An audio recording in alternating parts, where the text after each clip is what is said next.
इस सबसे दुखद और मनोवैज्ञानिक रूप से परेशान करने वाले एपिसोड में से एक माना जाता है। इस कहानी की शुरुआत एक बेहद ही अजीब और डरावनी शांति के साथ होती है। टोक्यो शहर, जो कभी लाखों लोगों की भीड़ से भरा रहता था, अब पूरी तरह से वीरान और खामोश है। इस सन्नाटे को केवल अरिसु, करुबे, चोटा और शिबुकी के कदमों की आवाजें ही तोड़ रही हैं। उनके चेहरों पर गहरी थकान, डर और निराशा साफ देखी जा सकती है। वे सभी जानते हैं कि उनके वीजा की समय सीमा आज रात समाप्त होने वाली है।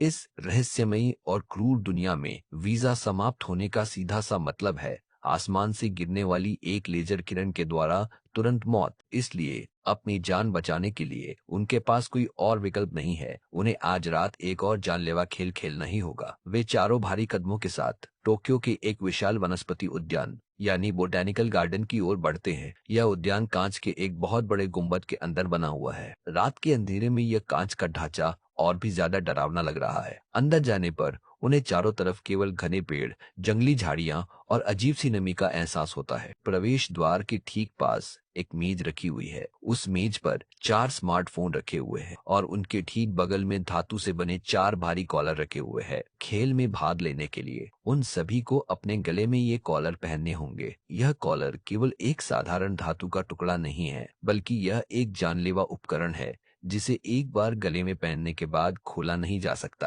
बिना कुछ सोचे समझे वे चारों फोन उठाते हैं और अपने अपने गले में वह ठंडा और भारी कॉलर पहन लेते हैं। जैसे ही वे कॉलर पहनते हैं, फोन की स्क्रीन चमक उठती है और एक यांत्रिक आवाज पूरी उद्यान में गूंजने लगती है। वह आवाज खेल के स्तर और उसके प्रकार की घोषणा करती है। इस बार का खेल है 7 दिल। ताश के पत्तों में दिल या हार्ट्स का मतलब उन खेलों से होता है जो खिलाड़ियों की भावनाओं, उनके मनोविज्ञान और उनके आपसी विश्वास के साथ खेलते हैं। यह सबसे क्रूर श्रेणी मानी जाती है क्योंकि इसमें खिलाड़ियों को शारीरिक चोट से ज्यादा मानसिक आघात पहुंचाया जाता है। खेल का नाम है लुका छिपी।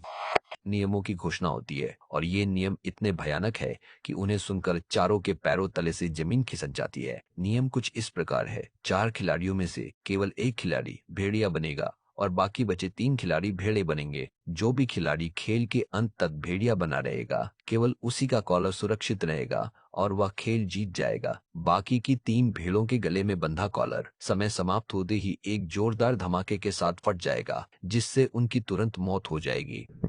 भेड़िया बनने का तरीका यह है कि अगर कोई भेड़ उस भेड़िए की आंखों में आंखें डालकर देखती है, तो एक सेंसर की मदद से कॉलर तुरंत उस भेड़ को नया भेड़िया बना देगा। इसका सीधा सा अर्थ यह है कि 4 लोगों में से केवल एक ही इंसान जिंदा बच सकता है और बाकी तीनों को हर हाल में मरना ही होगा। अरिसु, करुबे और चोटा, जो बचपन के सबसे पक्के दोस्त हैं, उन्हें अचानक यह एहसास होता है कि उन्हें जिंदा रहने के लिए एक दूसरे की जान लेनी होगी। खेल शुरू होने की घोषणा होती है। मेज पर हथियारों से भरा एक बक्सा खुलता है जिसमें कुल्हाड़ी, हथौड़ा और चाकू जैसे घातक हथियार रखे हुए हैं। शुरुआती कुछ पलों के लिए चारों के बीच एक भयानक और जानलेवा खामोशी छा जाती है।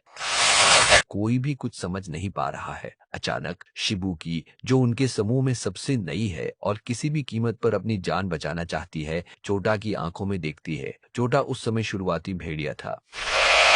शिबुकी की नजर मिलते ही कॉलर की रोशनी बदल जाती है और अब शिबुकी नई भेड़िया बन जाती है। जैसे ही उसे यह शक्ति मिलती है, वह तुरंत वहां से भागकर उद्यान की घनी झाड़ियों में छिप जाती है।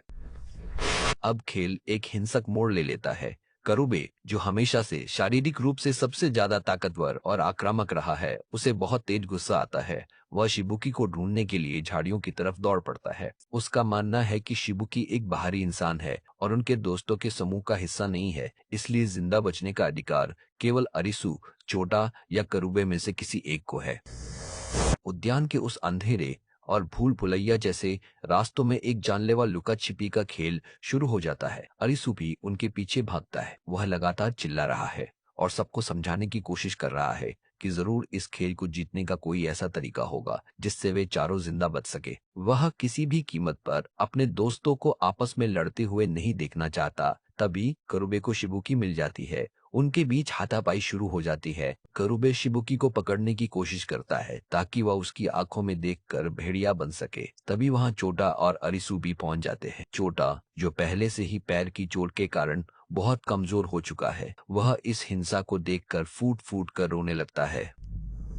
इस हाथापाई के बीच गलती से अरिसू की नजर करूबे से मिल जाती है और अरिसू नया भेड़िया बन जाता है। जैसे ही अरिसू भेड़िया बनता है, वह डर के मारे वहां से भाग खड़ा होता है। वह समझ नहीं पा रहा है कि वह क्या करे। वह बस भागता रहता है और एक सुरक्षित कोने में जाकर छिप जाता है। अब समय तेजी से बीत रहा है, केवल 10 मिनट बचे हैं। अरिसू एक अंधेरे कोने में छिपा हुआ है और उसकी आंखों से लगातार आंसू बह रहे हैं। वह अपने अतीत को याद करने लगता है। उसे याद आता है कि कैसे दुनिया की नजर में वो हमेशा एक असफल इंसान रहा है। उसके परिवार ने हमेशा उसे नकारा समझा, लेकिन केवल करूबे और चोटा ही वो दो इंसान थे जिन्होंने हमेशा उसका साथ दिया, उस पर विश्वास किया और उसे कभी अकेला नहीं छोड़ा। अरिसू को यह एहसास होता है कि वह अपने उन दोस्तों के बिना इस दुनिया में जिंदा रहकर क्या करेगा। वह खुद को बहुत स्वार्थी महसूस करने लगता है। वह जोर जोर से रोते हुए अपने कानों पर हाथ रख लेता है, क्योंकि वह अपने दोस्तों की मौत का कारण नहीं बनना चाहता। दूसरी तरफ उद्यान के दूसरे हिस्से में एक बहुत ही बड़ा भावनात्मक बदलाव आ रहा है। करूबे, जो कुछ देर पहले तक हथौड़ा लेकर भेड़िया बनने के लिए पागल हो रहा था, वह अचानक शांत हो जाता है। वह भी अपने बचपन की यादों में खो जाता है। उसे समझ आ जाता है कि अगर अरिसू जिंदा बचता है तो शायद वह अपने तेज दिमाग का इस्तेमाल करके इस क्रूर खेल की दुनिया का कोई अंत ढूंढ निकालेगा। छोटा भी इसी नतीजे पर पहुंचता है।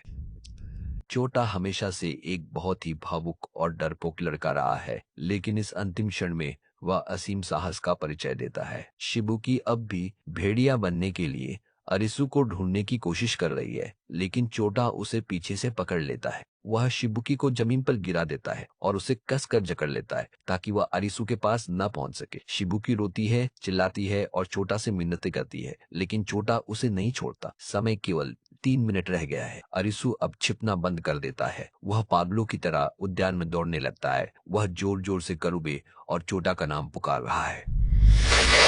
वह चिल्ला रहा है कि वे बाहर आए और उसकी आंखों में देखें ताकि कोई और भेड़िया बन सके। वह बार बार कह रहा है कि वह मरना चाहता है। वह नहीं चाहता कि उसके दोस्त उसके लिए अपनी जान कुर्बान करे, लेकिन पूरा उद्यान खामोश है। कोई भी उसकी पुकार का जवाब नहीं दे रहा है। करूबे एक पेड़ के सहारे शांति से बैठ जाता है। वह अपनी जेब से एक सिगरेट निकालता है और उसे जलाता है। उसके चेहरे पर अब कोई डर नहीं है, केवल एक अजीब सी संतुष्टि है। वह जानता है कि उसकी मौत अब कुछ ही पलों की दूरी पर है। अरिसू दौड़ते दौड़ते थक चुका है, उसका गला सूख गया है और उसकी आवाज बैठ गई है। तभी उसे अपने ईयरफोन में करूबे की आवाज सुनाई देती है। करूबे बहुत ही शांत और स्थिर आवाज में अरिसू से कहता है, अरिसू, इस दुनिया का सच ढूंढ निकालना, तुम्हें जीना होगा। यह सुनकर अरिसू पूरी तरह से टूट जाता है। वह करूबे को पुकारता है, लेकिन करूबे कोई जवाब नहीं देता। समय समाप्त होने की उल्टी गिनती शुरू हो जाती है।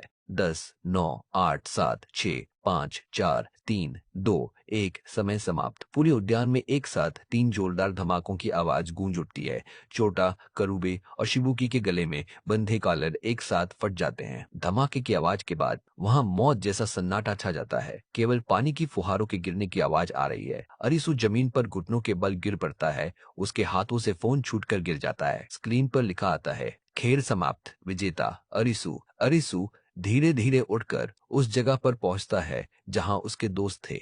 वहां का दृश्य इतना भयानक और दिल दहला देने वाला है कि उसे शब्दों में बयान नहीं किया जा सकता। उसके दोनों सबसे प्यारे दोस्त अब इस दुनिया में नहीं रहे। उनके खून से जमीन लाल हो चुकी है। अरिसू को महसूस होता है कि उसकी पूरी दुनिया उजड़ चुकी है। वह खून से सने उस फर्श पर गिरकर जोर जोर से चीखने और रोने लगता है। उसकी चीख में इतना दर्द और बेबसी है कि वह किसी भी इंसान की आत्मा को झकझोर सकती है। वह आसमान की तरफ देखकर रोता है, लेकिन इस क्रूर दुनिया में उसकी आवाज सुनने वाला कोई नहीं है। उसे जिंदा तो छोड़ दिया गया है, लेकिन उसकी आत्मा पूरी तरह से मर चुकी है। वह अब अकेला है, बिल्कुल अकेला।